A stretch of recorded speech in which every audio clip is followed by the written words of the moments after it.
If you have a road in Lamu that has been allocated 200 million in the budget, it will be put specifically in the printed estimates that Lamu road project has been given 200 million. Then procurement for a contractor is going to be done. Once the contractor has been awarded the contract, we'll move to site. Then in between, once the money has been released to treasury, to the procuring entity which is Kera, for instance, that money will be put in a pool. The moment the contractor does his work and seeks the payment, you'll be surprised the money is not there. What will happen? Automatically that will be a pending bill. And that is what we're trying to cure.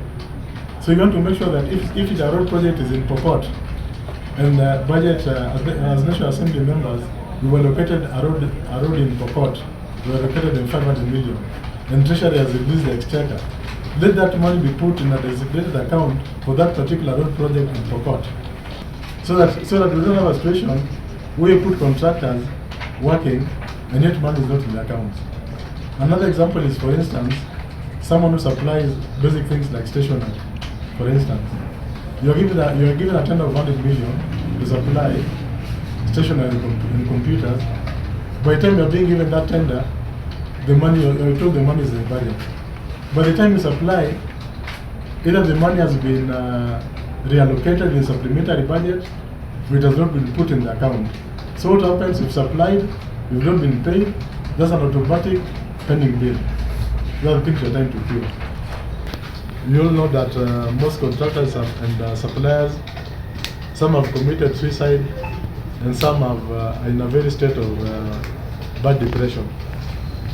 So by making sure that funds are allocated to projects, it will make sure that once someone is given a contract or a tender, he'll know that he's executing that contract and money is in the designated account. In the current situation, you find that funds are released from Treasury, it goes to a procuring entity, and it is put in a pool. For instance, if it's a road project, a contractor is given a contract and is told the money is in the budget.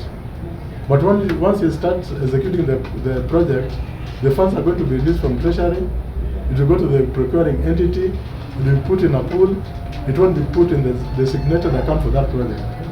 So once the contractor finishes his work and is not paid, automatically that translates to a pending bill.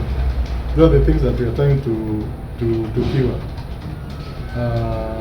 And also on the effect of termination, you know that once a contract or supply contract has been terminated, that particular company that has been terminated will be blacklisted by the Public Procurement Oversight Authority.